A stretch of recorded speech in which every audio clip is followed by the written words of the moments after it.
enjoy this. My birthday was Monday. Now I finally get to go home and enjoy it with some Burger King. Here I come, baby! Yeah. Burger King! Yeah. Burger King! Yeah. Yo! And talk to Bob Bear, because he's my man. Don can't kiss my ass.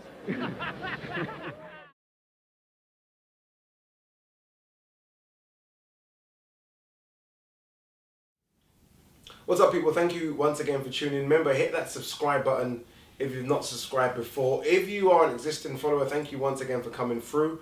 Much appreciated, honestly, much appreciated. Remember, leave all your comments below. I have said I will get back to every single comment. I will. I just am uber busy right now, but I will promise to get back to every single person that does leave a comment. Just that some of you guys are leaving comments that are so detailed. Like I said, I can't just leave a shitty response. So I'm trying to give you guys a really good response, and that makes me think, and thinking slows me down, and slows me down means I'm not leaving the comments when I'm supposed to. So guys, please keep leaving those comments, keep engaging in the videos, and thumbs up if you can as well. Thank you, much appreciated. All right, let's talk about some real boxing, right? The last 4 or 5 days have been all Conor McGregor, Floyd Mayweather, and hence why I've not done a video for a couple of days, because I'm quite bored of it. I've been bored of all the WWE dramatics. Some of it has been fun, but I think some of it has been way over the top. And finally, like tonight, we get some real boxing, and it's good to watch, really, to be honest. All right, let's talk about what has been a good card. What was a very good card, to be honest with you. The only problem I have with ITV is obviously that they're charged for this. This was box office, which is ridiculous. I mean, I watched it by streaming it, so I'm not too bothered. But for those people that paid 17 quid, is that worth it? I don't know. Leave the comments below. If you are one of those people that paid to watch the box office, I mean, how happy are you for forking out 17 quid for what would really be a Sky Sports event for free? I mean, look, we pay subscription for Sky, so I guess box office is probably trying to probably recoup some money for what I think would have been an expensive card to put together as well. I mean, you look at it, Kid Galahad fought on the card, Robbie Davis Jr., Martin J. Ward, Lee Selby, Chris Eubank Jr. It's a pretty stacked card. But nonetheless, it's disappointing that it is on ITV box office. A lot of people would have tuned in to watch that for free on ITV, 9 PM, 10 PM prime time, and it would have done really good numbers. And I think ITV would have shown that they are serious about getting back into boxing. For me, right now, they're kind of still 1 foot in, 1 foot out. But I'm guessing they're going to see how the numbers were done, or how the numbers crunched up today, and that'll make their decision if they continue to show boxing. I know this is a 5-fight deal, and that was the first of them, but look, we're not going to complain, are we, for those that didn't pay for it. All right, let's look at it. First of all, look, hats off to Lee Selby. I mean, look, Lee Selby's mum died during the week, and I don't know what effect that would have on him. I mean, look, we all kind of know what it would do, but for him to still get in the boxing ring and put on that kind of performance, when all kinds of stuff must be going on in his head, like, you've got to applaud that. It's difficult times for him, his brother, and the whole family. So, well done to Lee Selby, A, for not putting out, and B, for putting on that kind of performance. I've always said, and I've long said, that Lee Selby is a fantastic boxer, and I just think that he needs a push now. I don't know what's going on with his promotion. He was with Eddie Hearn, then he went to Al Heyman. Eddie Hearn was still kind of promoting him, so I'm not quite sure who his promoter is right now, but whoever it is, you need a big fight. Carl Frampton was ringside, and I think that's a fight that makes perfect sense. I think Lee Selby is fantastic. Look, he's called the Welsh Mayweather. That's his nickname. And I don't think you give out nicknames like that if you're not very good. He is very good. He doesn't get punched a lot. He throws combinations. Yes, he probably doesn't have the punch power, but nonetheless, he's a fantastic featherweight that I can think, because of his height, can probably move through the weights a bit. So well done, Lee Selby. Quick note on Robbie Davis Jr. He was taken to hospital, precautionally, hopefully. They said he walked to the ambulance, which is okay, but I guess with all the horror stories we're hearing about boxing or boxers recently, we've just got to make sure that he is fine. He got into a toe-to-toe slugfest, and he didn't need to. He was boxing, I think, perfectly for the first half of the fight, and then, I don't know, the gas tank started to run empty, and he started to fight in the pocket, and that's just simply not him. And he got stopped in the 12th round. And it's a shame, because I think that's his first defeat, and you always want to see how boxers come back after their first defeats. We saw O'Hara Davis recently. He seems to be okay. He seems to still be on Twitter talking a lot of rubbish, and you hope that Robbie Davis Jr. don't lose any of that personality and can come back strong. And I hope that he is 110% okay, because, as we said, boxing is a tough sport. and he went to the hospital. I saw a tweet from, I think, his manager that says, so far so good, everything is okay, and it's just a precaution. So hopefully that is the case, and it is just a precaution, and we get to see him in the ring very, very soon. All right, so the main event, Chris Eubank Jr. versus Arthur Abraham. I done a video on this fight, I think, a couple of weeks back, or maybe last week, and there were some points I made. Firstly, let's kind of understand some facts. Yes, Arthur Abraham is 37. Yes, Arthur Abraham is a bit past his prime. I'd say about 3 or 4 years past his prime. But Arthur Abraham is still a very, very good fighter. He's still as tough as nails. Yes, his foot movement isn't great. Yes, he can't dodge a punch, but he's never been able to do those things. He's just tough. He keeps on coming. And I think it was a good test. It's a big step up from anything Chris Eubank Jr. has fought. I mean, look, you're talking about the likes of Nick Blackwell, Spike O'Sullivan, really? Arthur Abraham is definitely a level above those. Is he still world level? That's the question. I think he's definitely European level. I think European level is still a lot better than Chris Eubank Jr.'s fought.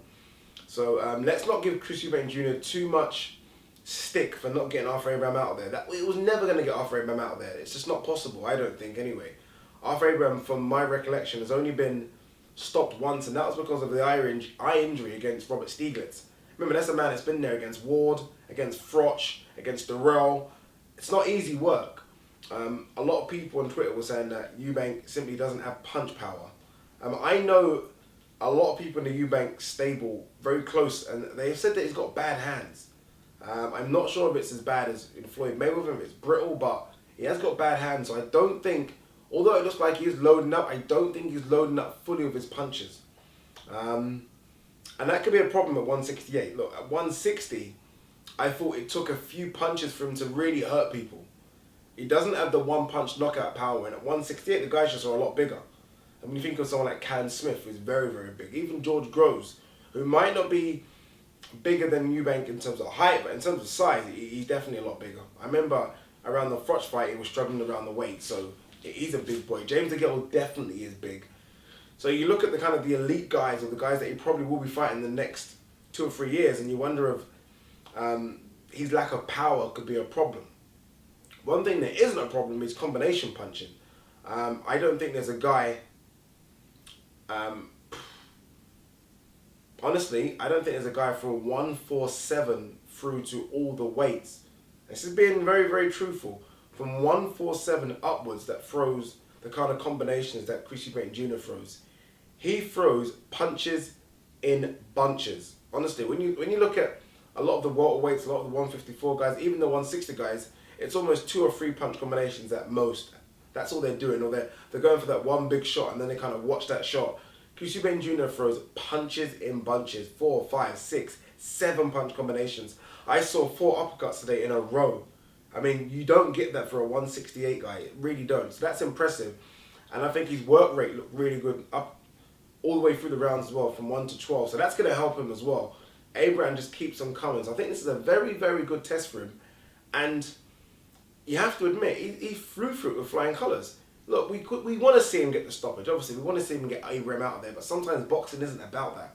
Sometimes it's about getting that experience, going 12 rounds with a really tough-as-nails opponent, and then see what you can do against other fighters. And I think it's a good learning curve fight for him, and I think he'll take that experience on. Not a lot of fighters are going to take that type of punishment. So don't be too hard on him for not getting Abraham out of there. I don't think that was ever the task that he set himself, or his dad or his trainer set himself. Abraham is still a good fighter. I think we kind of saw that with Martin Murray last year, and even Paul Smith the kind of year before. Yes, I know they're not fantastic fighters, but it shows when he does turn it on, he can still just about turn it on. So I think Eubank Jr. does do well. Obviously now we know he enters the Super 6 tournament, so there are possibilities of him meeting Callum Smith, of him meeting George Groves. And it's a shame, because the person I really wanted him to meet was James DeGale, and I think that's a fight that'll probably happen after Super 6. And I think it's a fight that'll be fantastic. Right now, I think James DeGale beats him. I think James DeGale is too experienced. James DeGale fights off the back foot very, very well. And I think James DeGale has probably a bit more power than Chris Eubank Jr. But let's see what Chris Eubank Jr. does. I'm not sure if he's... Look, I personally think he should go down to 160. I really do. I think once GGG beats Canelo, and I think GGG will beat Canelo, I think GGG goes to 168. I really do. And then I think the 160 division is really up for grabs for anybody. I don't think anyone really will stamp their authority on 160, and that's Canelo included. I think Billy Joe Saunders, I think he'll beat him in a rematch. I think there's possibilities of people coming up from 154, the likes of Charlo. But I think the 160 division is really open. David Lemieux, Curtis Stevens, it's there. And I think if Eubank Jr. can still cut back down to 160, I think that's the division for him. But he's got options. He's Eubank Jr. He's fighting on Box Office TV. He's in the Super 6. We're going to see good fights from him. We're going to see action fights from him. We're going to see the entertainment that is Chris Eubank Jr. and his dad. And I think it's fantastic for boxing. If I had to score tonight's performance, it's a solid 7. He did get caught with a few shots, and that's just because he was being a bit lazy, the fight was almost a bit too easy. But I scored him every single round.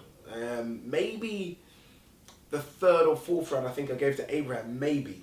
But apart from that, I think it was a kind of a one-way performance. And I think Chris Eubank Jr. should be proud of that performance. I think people watching shouldn't be too harsh on that performance. But guys, let me know what you think. Chris Eubank Jr. after Abraham. Chris Eubank Jr. now moves on to Super 6. How do you rate him against the likes of Callum Smith? That will be a lot bigger. George Groves, the experience. Even rate him against James DeGill. I want to know what your thoughts are. Should he go back down to 160 pounds? Let me know, guys. Peace.